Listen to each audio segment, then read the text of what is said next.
Ok. Donc, je disais qu'un intervalle comme ça, c'est un intervalle centré sur A. Et vous pouvez aller plus loin pour dire que il est de rayon epsilon. Donc, la largeur totale de l'intervalle. Donc, vous faites borne supérieure moins la borne inférieure, ça va vous faire 2 fois epsilon. Bon, donc, il est centré, A est le centre. Donc, quand on dit de rayon epsilon, vous comprenez bien ce qu'on entend par là. C'est bien ça? C'est clair, non, je veux dire. Oui, C'est bon, c'est clair? oui, c'est clair. Donc, pour A, le point A appartient à l'intervalle. Ça, c'est assez clair. On vient de dire que l'intervalle est centré sur A. Mais epsilon n'appartient pas à l'intervalle. Epsilon n'est pas censé appartenir à l'intervalle. Epsilon représente juste la largeur de l'intervalle. C'est bon? Oui, oui, c'est bon. Ok. C'est comme je me mets. Mm. Prenez, ce que je veux dire, vous attribuez une quelconque valeur à A. Vous dites par exemple A c'est 1 et epsilon vous prenez un demi. Donc cet intervalle-là, ça va vous renvoyer l'intervalle un moins un demi, donc un demi, un plus un demi, 3 demi. C'est bon? Oui, Donc epsilon, c'est juste la distance, la largeur de l'intervalle. Il n'est pas dans l'intervalle, c'est le point A qui est dans l'intervalle. Et après, pour revenir à la définition de cette notion de voisinage-là, oui, A doit être dans l'intervalle puisqu'on est en train de parler de voisinage du point A. On se suit? oui, oui, on se suit. On est en train de définir voisinage du point A. Et voisinage, vous avez lu la définition, c'est un ensemble. Mais un ensemble euh, pas n'importe lequel. Donc, un ensemble qui contient un intervalle centré en A. Donc A, il est D'accord. bien dans l'intervalle.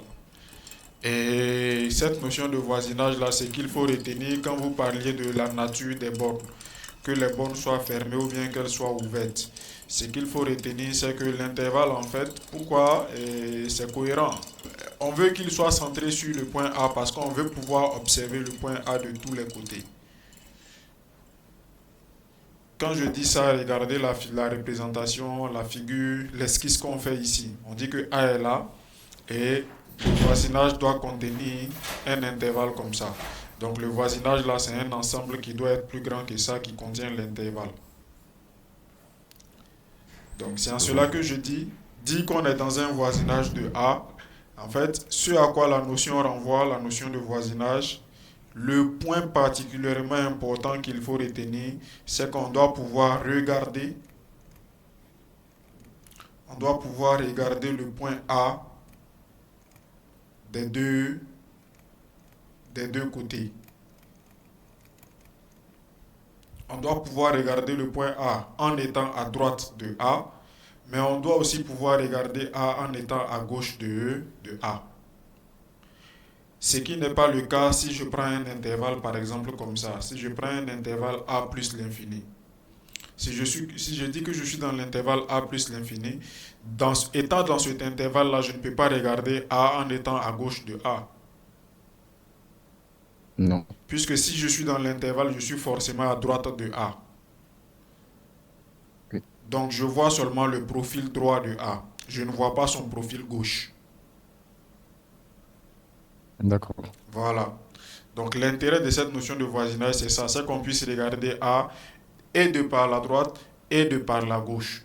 Et si on veut poursuivre, pourquoi est-ce que c'est important de pouvoir regarder A de ces deux côtés-là? Faites attention juste à la notion de limite. On vous a dit quoi? La limite en un point A. Pour pouvoir parler de la limite en un point A, il faut pouvoir parler de la limite à gauche en A et il faut pouvoir parler de la limite à droite en A. À droite de A. Voilà. Donc limite à gauche, limite à droite.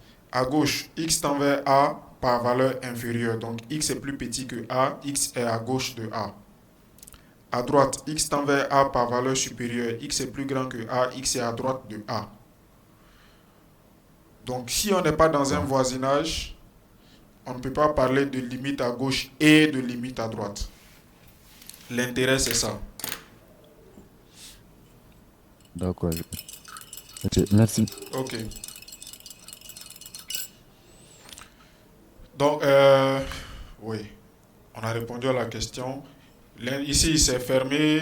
L'autre côté, dans le test, vous disiez que c'est ouvert. C'est pas un souci. Le plus important, comme on a dit, c'est qu'il faut que on puisse regarder A des deux côtés. C'est ça le plus important. L'intervalle peut être ouvert ou fermé. C'est pas trop un problème. Maintenant, bon, la plupart du temps, quand on dit ouvert, pourquoi c'est intéressant de dire ouvert?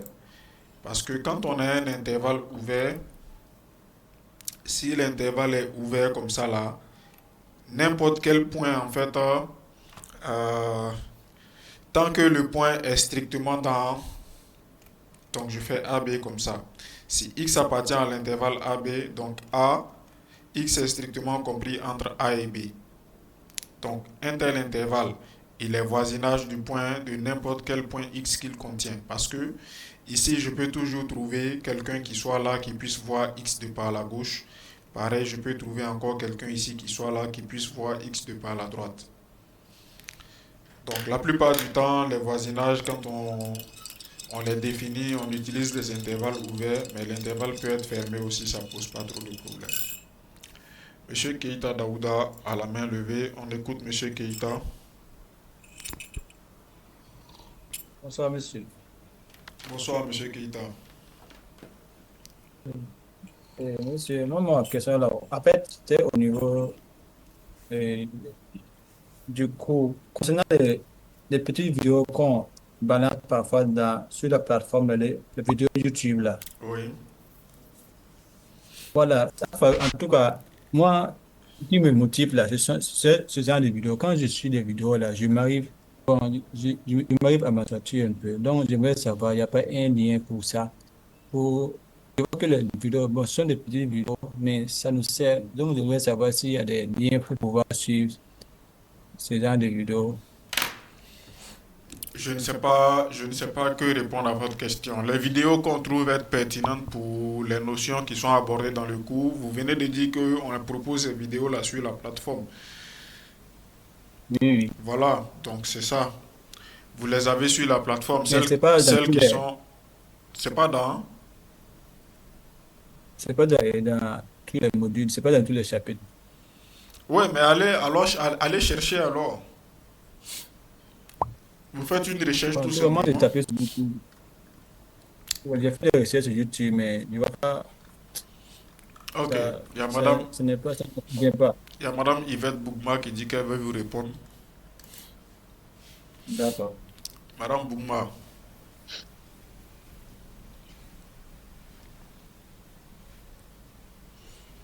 Madame Bougma n'a pas ouvert son micro. Bonsoir, monsieur. Oui, bonsoir Madame. Je voulais lui répondre à propos de sur YouTube là. Allez-y.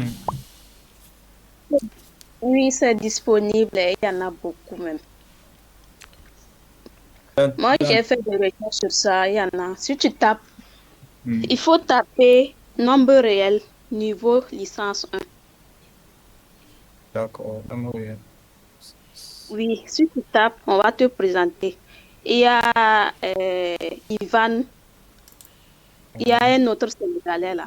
Bon, c'est pour le Sénégalais là, je suis, parce que lui-même, dans le cours, au niveau des propriétés, lui démontre même en même temps. Donc, si tu suis ça, tu pourrais bien comprendre. Lui démontre les propriétés.